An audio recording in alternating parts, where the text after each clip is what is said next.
Hello, good morning, good evening, good afternoon. My name is Chris Legaspi, and today we are going to talk about pen drawings, ink drawings of some old masters.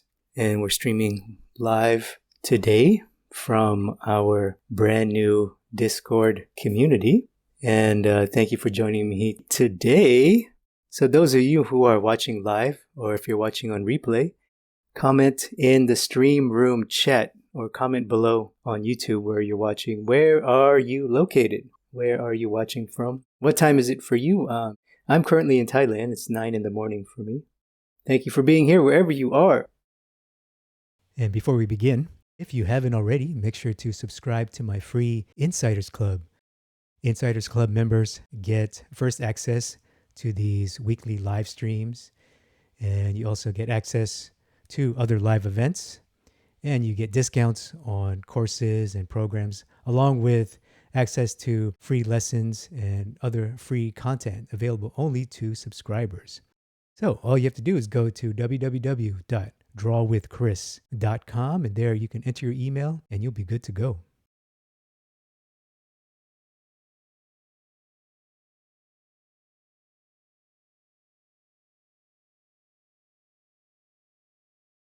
The four we're going to look at today are shape,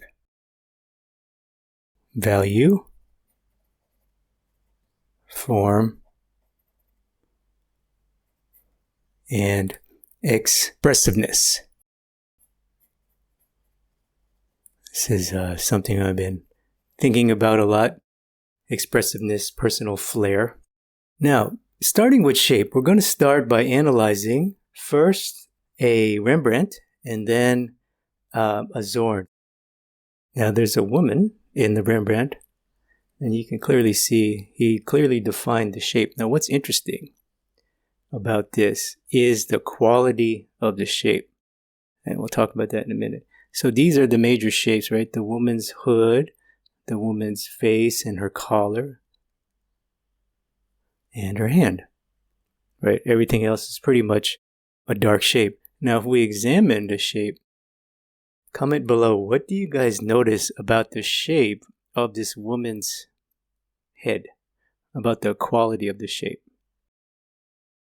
The shape of her dark hoodie there. The thing that I notice is the treatment of the edge and the border. Notice how on the left side, it keeps it nice and tight, but on the right, there's a little bit of variation and almost softening. See how he spreads his marks apart? And that is an example of line variation. That's something we could use in our work, because you don't want the same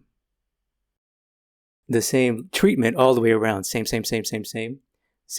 right? You want thin, thick, hatching, straight, you know what I mean? You want variation. Makes it much more interesting. So I'm going to go ahead and fill this in. And notice he used a lot of cross-hatching. I believe this is an etching. So he probably used a needle on a piece of metal. I believe that's how they do it.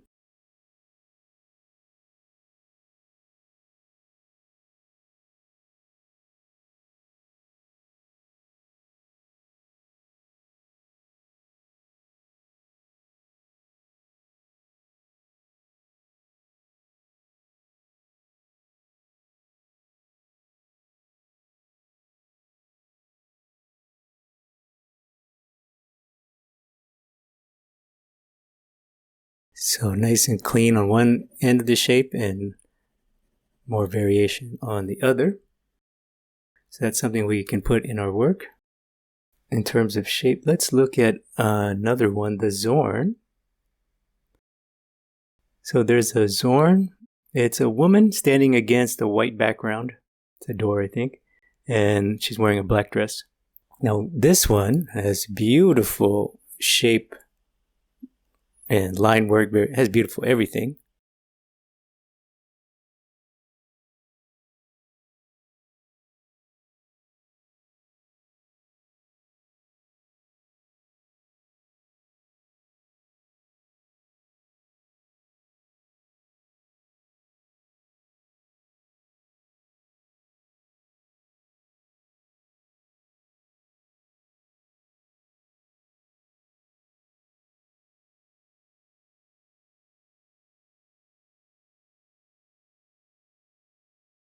Now, when we look at this one, the thing that to me that stands out is if we look at the shape he drew, right, there's a dark shape in the background on the right side of the frame. It's like a coat hanging. There's a hat right here. There's a little coat hanging thingy. And a door, a dresser, a wall. Now look at that quality of edge, right? Kind of like the Rembrandt, nice and sharp. But then we look at her hair. It's fairly sharp, fairly tight, fairly contained. Now look at her shadow. Look at her shadow. Look at the way he drew the shadow. Now the shadow has a shape, has a clear border, but look at the quality of it. It's absolutely gorgeous. There's no like outline and then fill, right? That's typically what I like to do. He just said, you know what? I'm just gonna I'm not going to draw an outline. I'm going to use hatching and cross-hatching to create the illusion of a line, basically. So that is wonderful. That is something we can all do, easily do. It's something we all learned from Zorn today.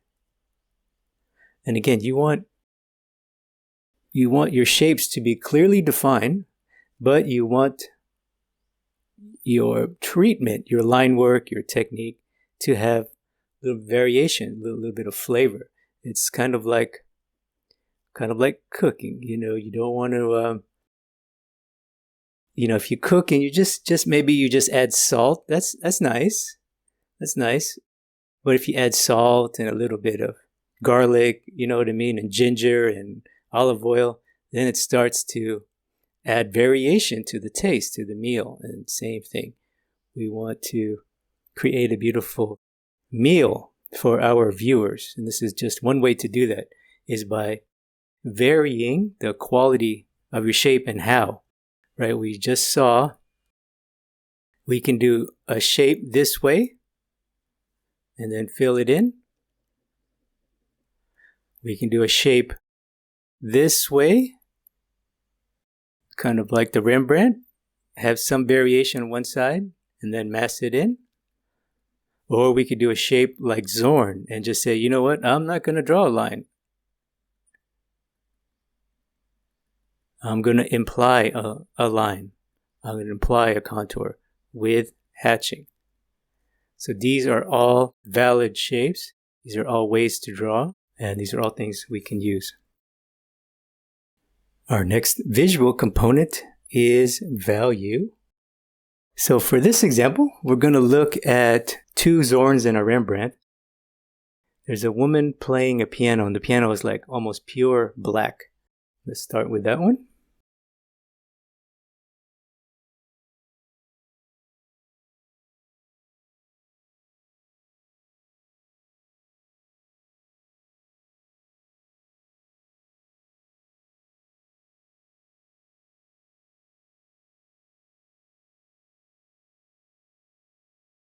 I pretty much built my composition skill set this way, just by making these little thumbnail analysis. A Zorn is one of the ones I looked at, the Wyeth. I did these every day, a couple a day for 2-3 years. Then I did them outside. And then I was like, I noticed, okay, they all do a certain thing. They all compose a certain way. And once I saw a pattern that they all use, I'm like, these guys do really the same 4, 5, 6, 7 things over and over and over again. That's why they're so good. That's why they look so good. If you do one thing 10,000 times, you're gonna get it. You're pretty decent at it. So the Zorn, in terms of value, I think comment below. We can all tell what is the darkest thing. So he clearly established the piano, and there's no mystery about it. He's like, all right, this is going to be the darkest thing. In fact, I'm gonna use a marker to make mine really dark.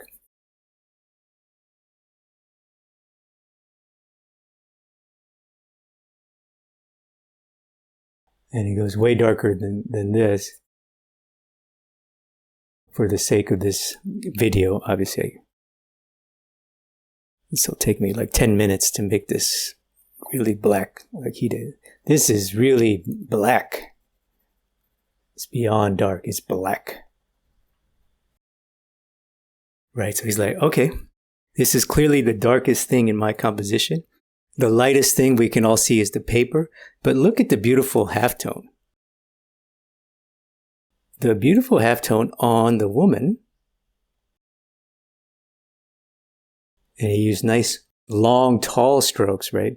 Really following her. She's basically a big cylinder. That's what I see.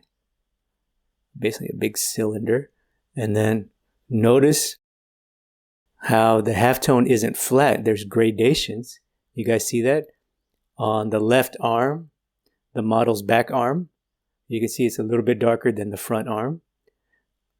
Under her elbow, her stomach, and her lap near the piano, right? Cast shadow from the arm. Her leg under the piano, darker. Even her face, there's a nice gradation. The top of her face, right?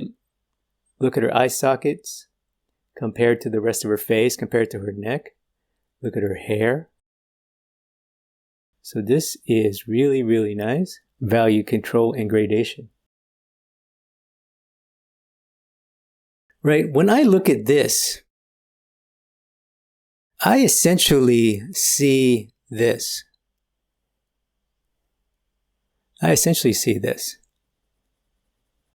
It's kind of what we did last week.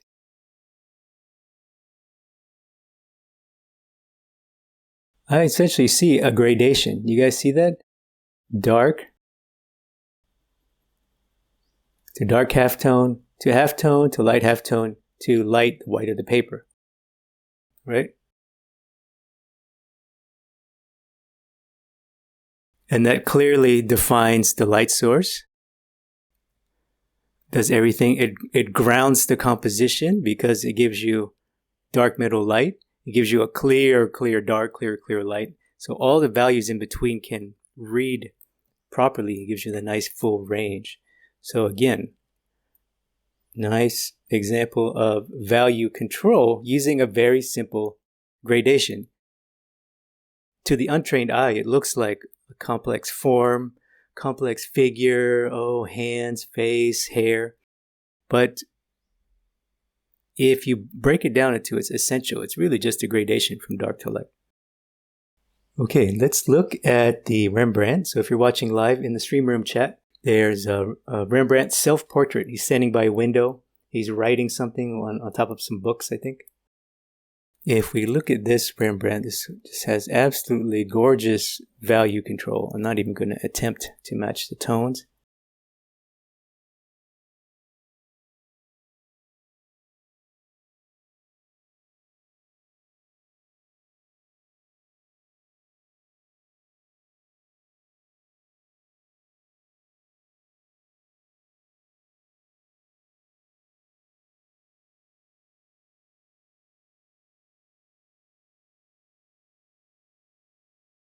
We have a clear,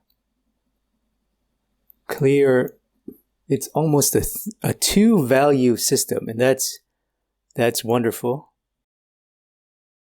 That's something that Steve Huston talks about. Is anybody here a Steve Huston fan, or maybe you're in his drawing group? He has a nice drawing group. So, clear, two-value pattern. Very clear. Dark room, light window, and some light accents, right? His hand, I forgot to call out his hand. The wrist, little wrist collar thing, some of the paper, right? His face, obviously, his collar, a bit of collar, his face. This, to me,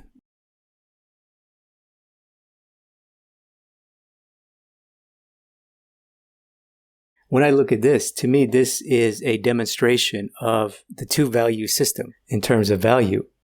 Because essentially what you have is you have a light and you have a dark. And what he's done is he's saying, you know what? I'm going to, instead of just making a flat, boring dark, I'm going to gradation towards dark, and I'm going to gradation towards light, right? He has a value range. This is something that I always talk about. I learned from Steve. Even his lights, right? They're not just a flat light of the paper. He has a little bit of light. If you look at the inside of the window, right there, really pretty. The underplane of the window has a little bit of light halftone. And then, of course, the figure, the room has all sorts of beautiful gradations, starting with the back wall. Notice the back wall isn't a flat value shape, right? It gradates. And that shows you how easy, how simple this works. Simple meaning you can make something look very sophisticated, right? This room, looking at the original, not my drawing, this room has atmosphere now. It has a little bit of depth, has a little bit of visual flavor, but it has some atmosphere. It has a front, a side, a back, a little bit of depth, a little bit of thickness, all because of an intelligent gradation. Same value, but just put it in a gradation, right? So always, always, always, always gradate things. That's the lesson from Rembrandt here. And the reverse is happening in Rembrandt's face, right? Rembrandt's face has some light shapes, has some light halftone shapes, and then gets into dark on the right side. His face is essentially an egg gradation, which is exactly how to shade a face, really. You guys see that? Very, very deliberate use of gradation and simplified value. The background is essentially this. Yes, it's all dark. It's very close in value, but there's enough of a gradient to suggest atmosphere. And that's really what we want. You see the amateurs, the amateurs will draw and detail to death the background, his face. They will absolutely go crazy and try to show you, hey, there's a subtle transition here. There's a plant here. There's a piece of, there's a material here. But the expert will suggest. This is an important lesson from this Rembrandt, is amateurs tell, experts suggest. Amateurs tell, experts suggest. The pros will suggest. Another way to say it, something I always say, is that the best artists aren't good for what they put in the drawing. The best artists are the best because of what they leave out. Knowing to leave some things out and to suggest versus telling, that is the difference. So if you study this Rembrandt, and look through this lens, that, okay, it's really only two values and it's just intelligent gradation. You'll be able to see that for yourself and put it in your own work. And then as you go through the process, this is going to be, if you try to match this master copy stroke per stroke, it's going to take you a while. It's probably going to take you 10, 20 hours maybe. But in that process, you will see and appreciate the gradation. Obviously, I can't do it on camera. But okay, so that's how Rembrandt and Zorn use value. Okay, now let's talk about form. Everyone loves to draw form. We love to draw muscles and beautiful cheekbones, right? Comment below if you like to draw things that look round. That's what I mean by form. Modeling, making round things round, making muscles look like round muscles, making the nose pop out, making the cheek fat pop out. So let's look at the Rubens. And there's a Rubens. It's like a brown paper, and it's of two figures. It's the only Rubens, I believe, here. So let's look at the Rubens. It's two male figures. One has his arm cut off, and you can see his backside, his glutes, and his gorgeous thighs. Let's talk about form. Form is fairly simple. especially if you're doing the unidirectional light, single light source, very simple, which is why it's great for students who want to learn form drawing.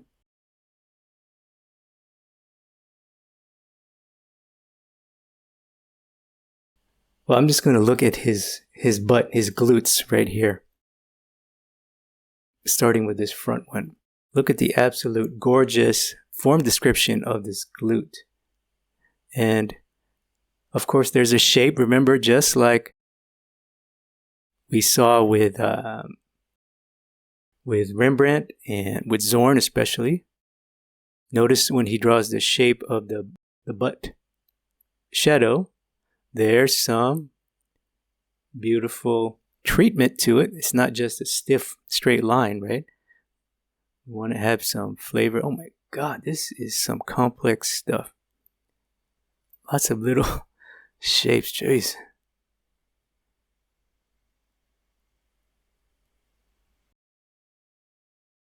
When I look at this, I'm like, oh my God, it drives me nuts. I would opt to simplify this, but anyway.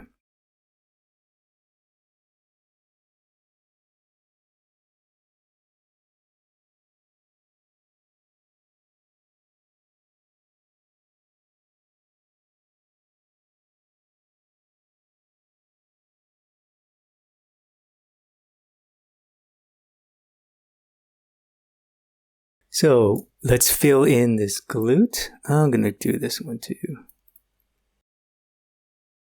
The left glute. And we'll show you a very fun and easy way to get form. Some of you may already know this.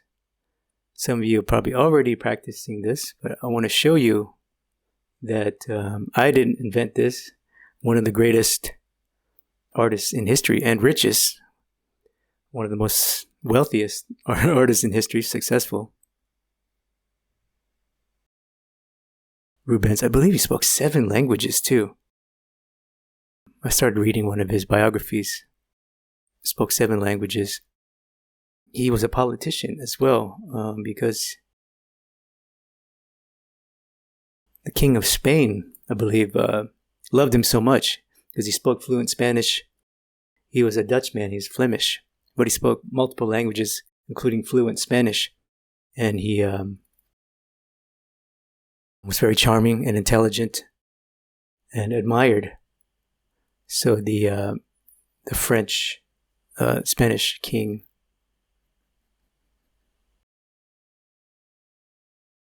appointed him, I believe. I'm not something like that.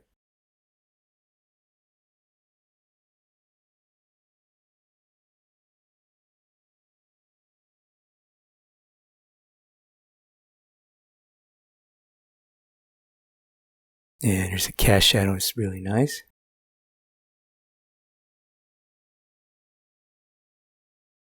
So all we have to do, really, to get form is to follow Rubens, and we simply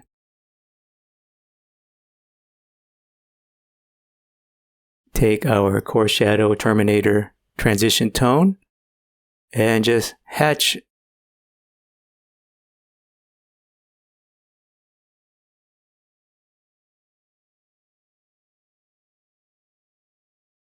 we simply emphasize the core shadow. We use either hatching, in this case going against the form,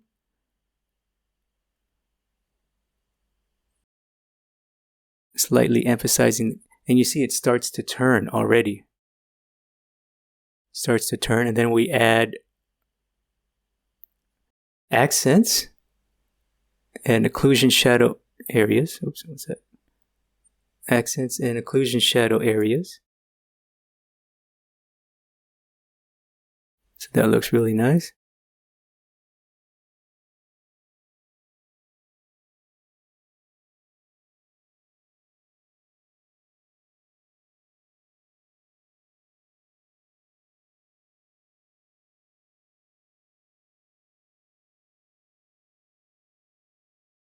If we go to the calf is a real nice example. The right leg. All right, so there's a calf on the right leg. Look at the beautiful modeling on the right leg, the calf. So it's basically just a bunch of hatching. It's basically filling this area with a tone. And then when he wants the form to turn into the light, right, emphasize the core shadow area, also pulls some tones this way into the light. So you see that? This is form 101. You start with, you want the ball to turn. All you have to do is emphasize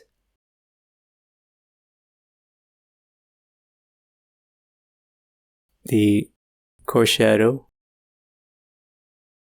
And also, as you draw too, your lines will pull the tone, visually pull the viewer into the light. You see that? Pull. That's what I mean by pull. You're pulling.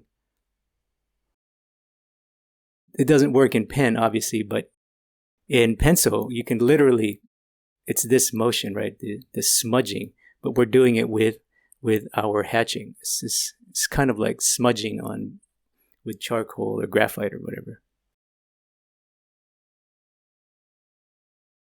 This is a great example to study if you want to learn form. And then obviously he also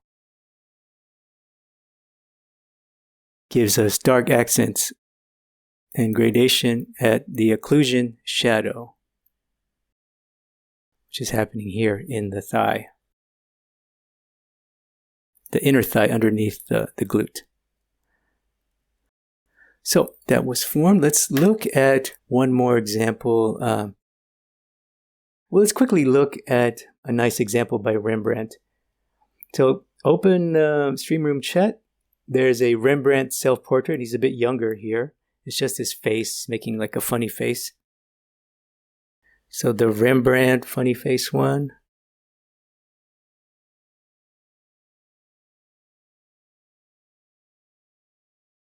What I want to talk about in terms of form is the beautiful core shadow on the cheek and on the jaw.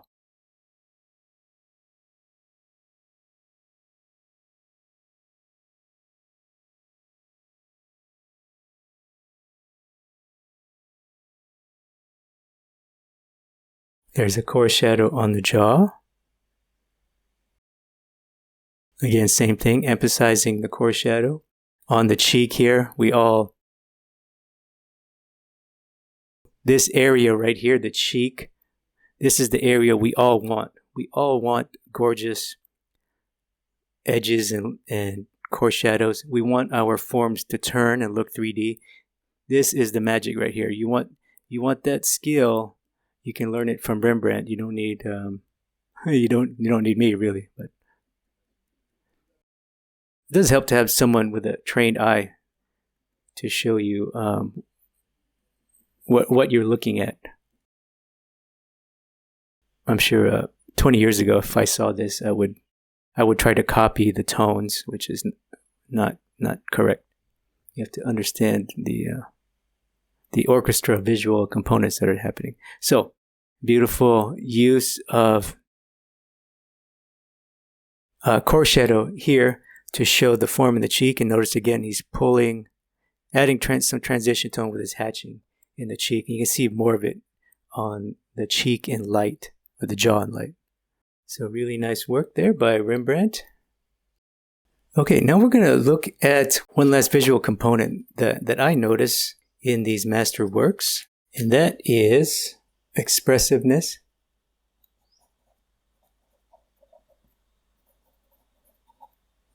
Another way to put this is, I call it flair, F-L-A-I-R. And another way to call it is style. Style. are all the same thing. It's basically your personal style, personal flair, the way you like to draw, your emotions, your feeling, putting something in there that's unique to you. Now, let's look at a couple Zorns real quick. There's a Zorn of a woman smoking a cigarette. It looks like it's on yellow paper. I believe it's in the chat. She's wearing a black thing. She's lit from below, and she's holding a cigarette in her right hand on the left side of the page. I'll just quickly do a little study here, and then we will do a study together, and we can do a draw and jam together.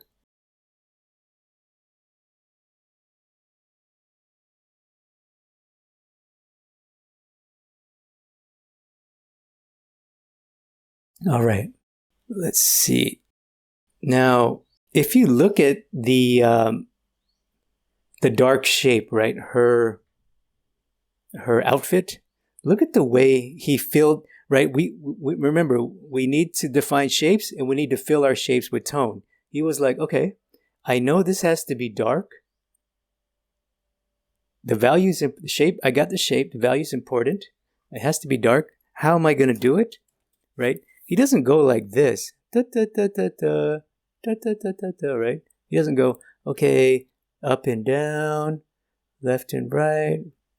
He doesn't go, okay, then that, or like this. He doesn't just go random, right? He has this thing. Watch this. Comment below if you can see it. You can see it. He goes, cha, cha, cha, cha, cha, cha, cha. Cha, cha, cha, cha, cha, cha, cha. He has a staccato. Cha, cha, cha, cha, cha, cha. Da, da, da, da, da, da, da, da, da, da, da. You see that? That is, I'm not for sure, but either he was listening to music or he was like totally immersed in the moment. You guys see that? You can see the energy. There's a rhythm. That's why I make my noise. It's like when I look at this, I hear music. When I see this, I hear music in my ears. It's crazy. Look at this. Look at her face. That beautiful halftone in her face. Went da da da da da da da da da da da da da. There's a uniformity to it and an expressiveness. Look at her hand holding the cigarette. Look at this. It's a different rhythm. It's a dun dun dun dun dun dun dun dun. You see that? Little bit curved, little bit, right? It's got this da da da da da da da da da da da versus the dark outfit. It's like a rock song. And her face even more. It's like a classical song. And then her hair has a little bit of both. It's a bit jazzy. You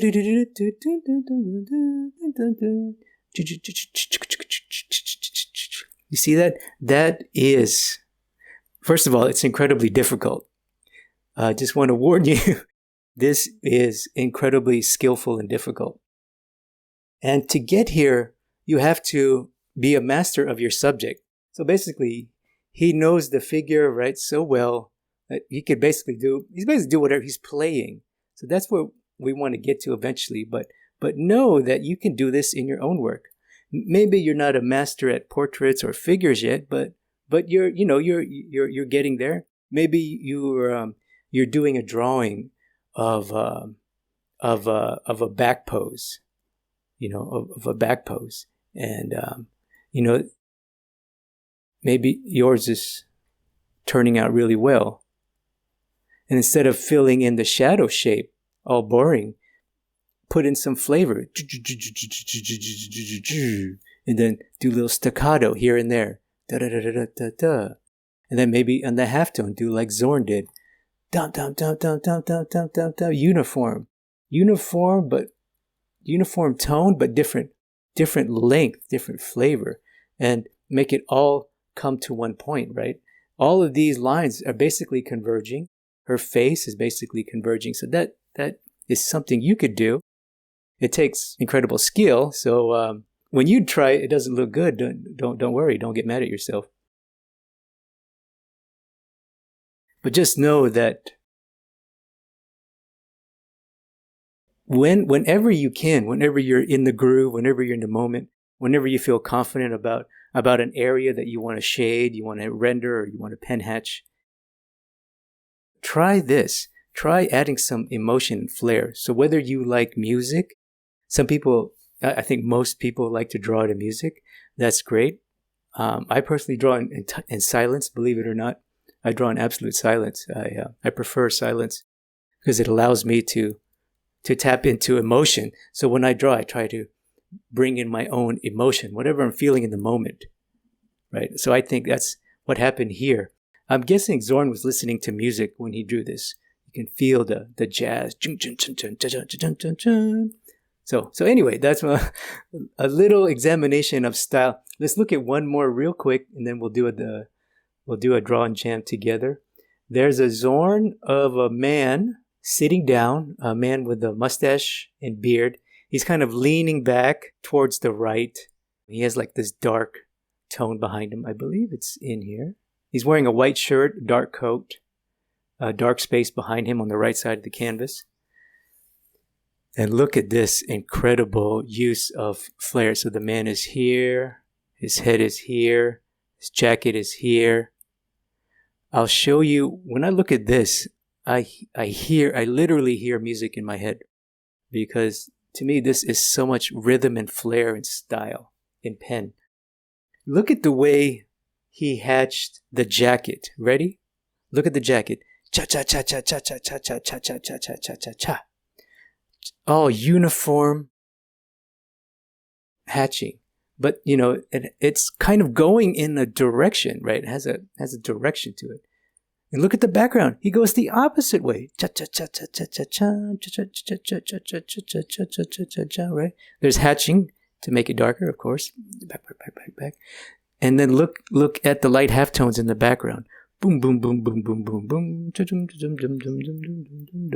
boom. Right? That is absolutely stunning flair.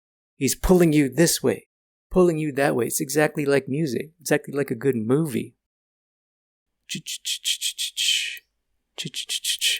Right? There's quiet parts, there's jazzy parts, there's action scenes, there's romance part, there's serious drama parts. That is absolutely what we want in our work. But again, this is a more advanced technique. If you're brand new and you're starting and you're like, man, I could barely draw a face. Well, do that for now. But for those of you who've been drawing a little bit and are stuck, maybe that's something to look to. Zorn's a great example. And then one more thing in this particular piece. Look at the absolute gorgeous. Notice that collar. He almost stops you at the collar. This little, I believe it's a tie, right? The little tie he's wearing. Because it's kind of like the most flat space, right? It's very dark. It's almost pure black. It's very flat. And then around it is all the staccato. So he just kind of stops you there. And then he hits you with the crescendo. And in my opinion, crescendo means the highlight in music. The climax. In my opinion, the crescendo, the climax in this drawing is this shirt line. My pen couldn't do it properly. But you see that? All of this halftone noise, dark music, hatching, dark value music. And then right at the shirt collar, pure blank white, and then that last bit of stroke. That is staccato, that's music.